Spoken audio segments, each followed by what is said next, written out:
que esta noche sigue vagando por los ámbitos del rito, la magia y el misterio. Un chamán y un supuesto extraterrestre, o la imagen arquetípica que tenemos de él. Hace algún tiempo, un par de semanas, les hablaba de dos libros esenciales,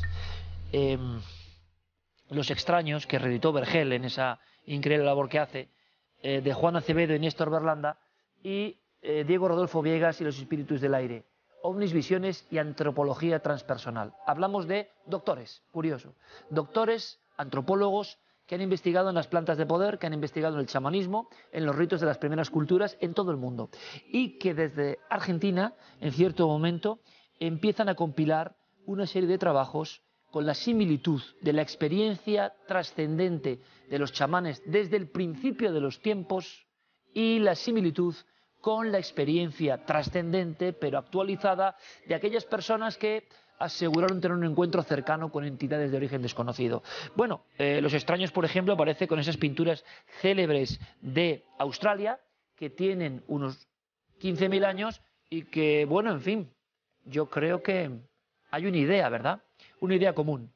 Ellos nos van a contar, sobre todo en la voz del principal investigador, el doctor Néstor Berlanda, cómo se dan cuenta que a nivel simbólico lo que están venga a ver las personas del año 47, más o menos, en nuestro país, el mito moderno, pero cuando hablo de mito no hablo de falsedad, ¿eh? El mito puede ser más verdad que la verdad conocida.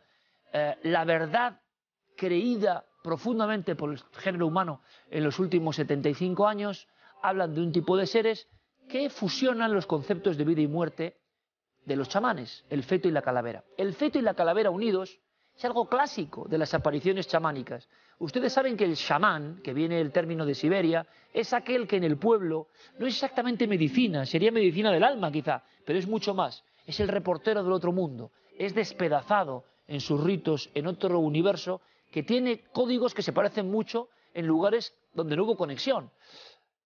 Las estepas siberianas, las selvas australianas y los desiertos, las zonas del humedal de Sudamérica, los profundos territorios perdidos de África. Es decir, cómo culturas tan distintas en tiempos tan remotos veían los mismos seres en sus ritos. Esto es una incógnita del pensamiento humano. Y esa figura se aparecía. Ellos piensan, puede que un estado alterado de la conciencia, provocado por un shock muy fuerte, nos conduzca a las mismas visiones que quizá no sean extraterrestres, sino lo que veían los chamanes. ¿O es que los chamanes ya veían entidades que para ellos eran dioses y los dioses no eran otra cosa más que ellos? Bueno, pues en ese bucle tan complicado, doctores prestigiosos, catedráticos en el ámbito de la antropología, llevan un cuarto de siglo trabajando. Pero en España sus trabajos apenas eran conocidos. Es un honor que nos expliquen ellos casos principales y qué están averiguando. Reportaje y entrevistas de nuestro compañero Pablo Villarrubia.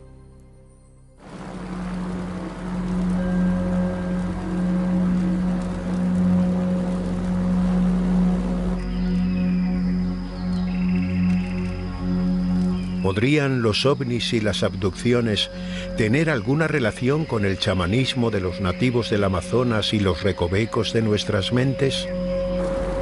¿Podrían los extraterrestres ser manifestaciones de una realidad alternativa y virtual que nosotros mismos proyectamos?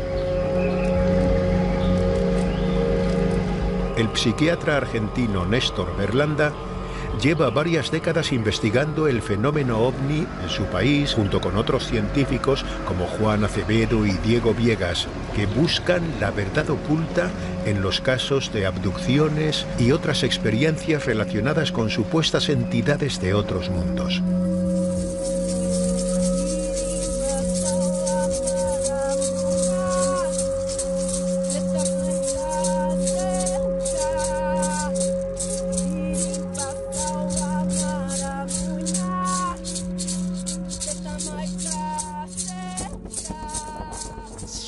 Hoy por hoy, Berlanda y su grupo ahondan en los mecanismos de la mente humana, buscando sus entresijos más enigmáticos y atormentados, para no solo revivir, sino ayudar a todos los que han sufrido este tipo de experiencias tan traumáticas.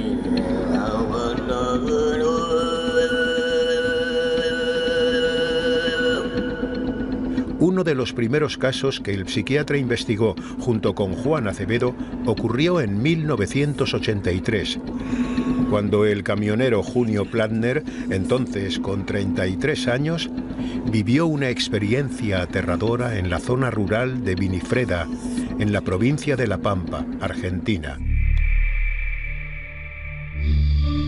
Julio, el 9 de agosto de 1983, salía de la casa de una persona que trabajaba para él en el campo, va por el camino de tierra y cuando va a cerrar la tranquera ya para salir de esa estancia, ve una luz que lo encandila y automáticamente después la otra imagen que tiene es estar sentado en un sillón, como si fuese un sillón de odontólogo, describe él. Y en ese sillón de odontólogo ve 4 seres, una de ellos lo ve como mujer, porque le ve los senos inclusive.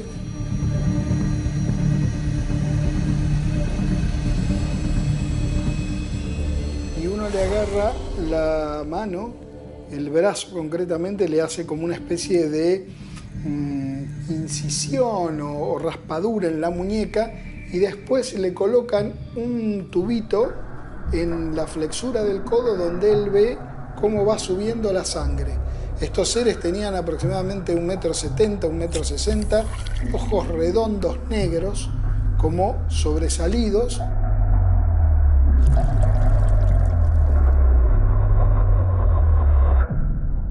La otra imagen que tiene es él levantado, queriéndose levantar y chocándose contra una pared, los 4 seres mirándolos, y la otra imagen aparece con la camioneta sin la campera que tenía, la manga de camisa remangada, en un camino a unos 8 kilómetros del lugar donde estaba la tranquera.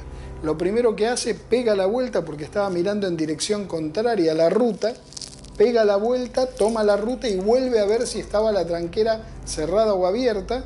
La tranquera estaba abierta y la vuelve a cerrar, y es lo que él recuerda de ese caso en el año 83. Lo interesante del caso es que nosotros pudimos llegar 3 días después del suceso, por una casualidad, porque estábamos por la zona, salió la nota en la prensa y pudimos acercarnos. Y allí pudimos ver, primero obtener el testimonio de la bioquímica y el médico que examinaron justamente las heridas.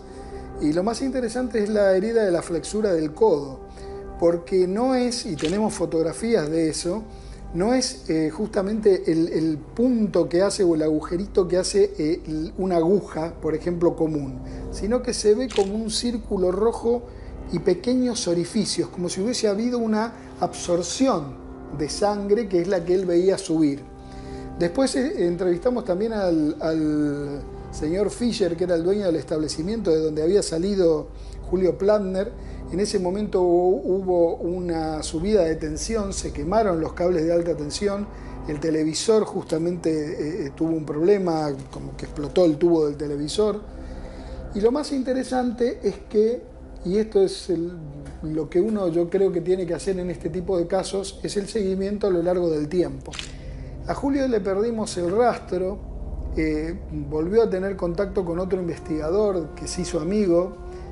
Sé que hubo muchas cosas más que le siguieron pasando cosas, y lamentablemente hace un año falleció. Nunca se lo pudo someter a una regresión y quedó, digamos, el secreto se lo llevó quizás a la tumba.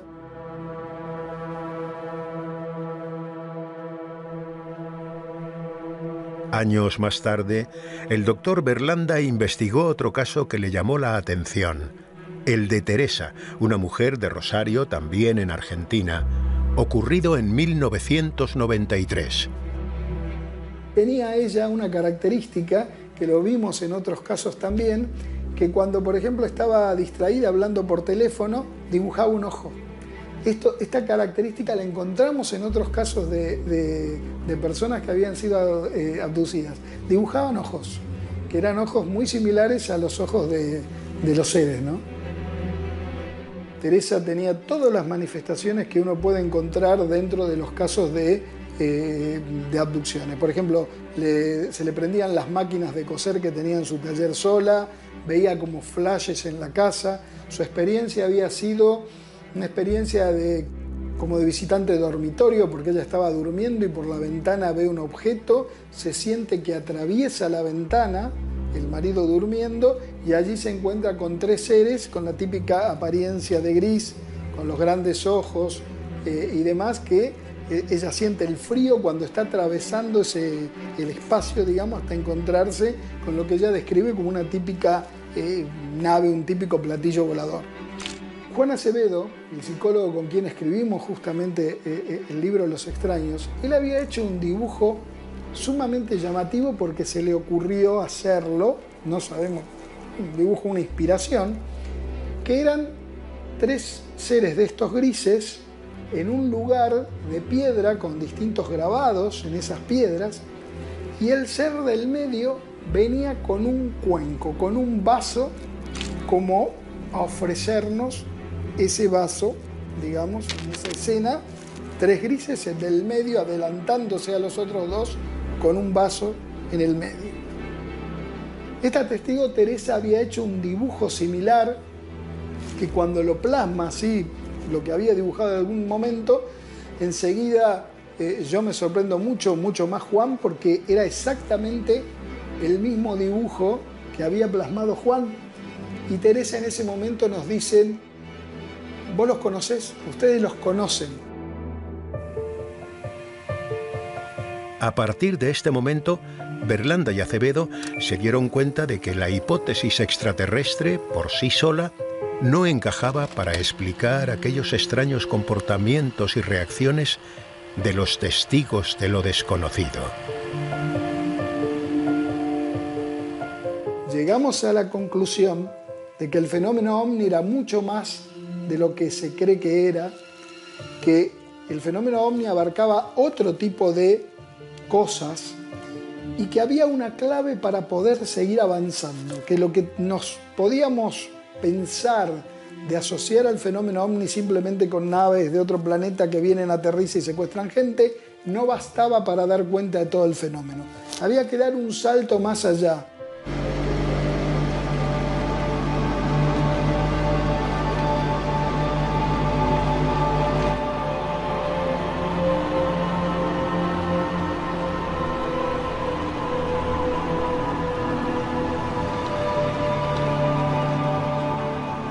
Y allí nos adentramos en la medicina tradicional amazónica, que tiene como elemento fundamental a una bebida, que es el ayahuasca, que se ofrece justamente en un cuenco, en un vaso.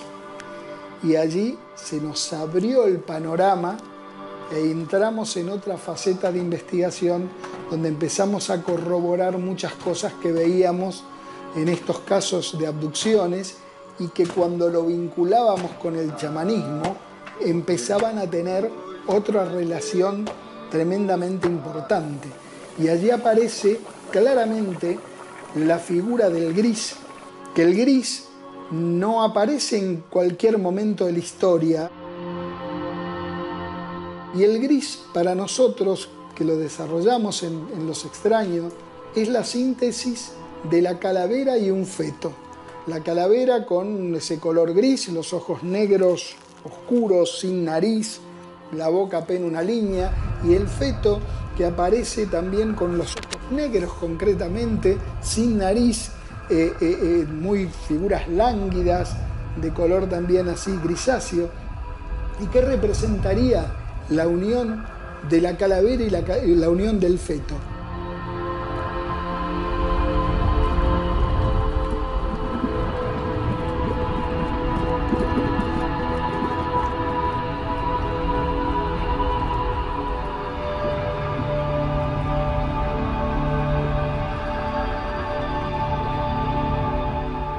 La imagen del gris, a nuestro criterio, es la imagen simbólica de lo que se produce en todo proceso de iniciación chamánica: muerte y renacimiento. Y curiosamente es lo que le pasaba a los casos de abducciones que habíamos investigado en Los extraños. Las personas nos decían que habían cambiado su forma de ver el mundo, que tenían una visión mucho más amplia, que tenían una visión mucho más ecológica, que sentían más unido a las otras personas.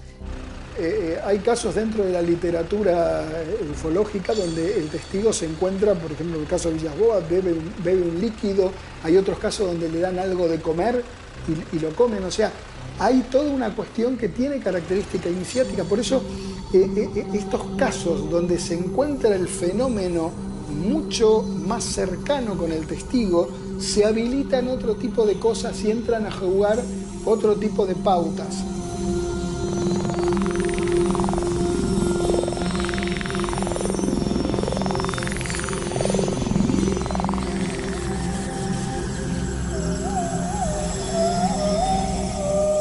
¿De qué estamos hablando en realidad? ¿Estamos simplemente hablando de seres de otro planeta que vienen y secuestran gente o tienen contacto con gente? ¿O estamos hablando de un fenómeno universal que viene quizás de lo más profundo de nuestra propia psiquis? De algo que está mucho más profundo que el propio inconsciente colectivo y que se vuelve a representar.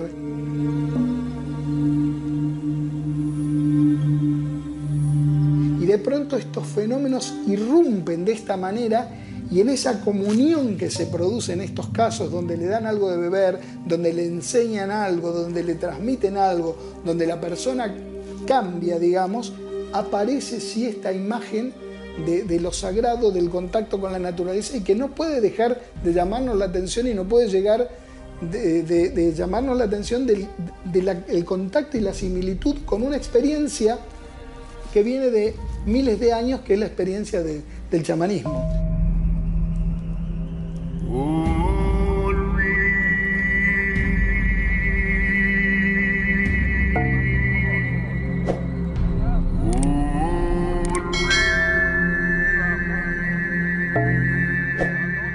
En el chamanismo nosotros encontramos, tanto en el chamanismo australiano como también en algunos chamanismos amazónicos, la introducción por parte de estos seres del otro lado, que son los guías espirituales que tienen justamente los chamanes, de implantes de cristales de cuarzo en el cuerpo, porque eso es lo que le da el poder y le permite la mayor fluidez en la conexión con los seres espirituales.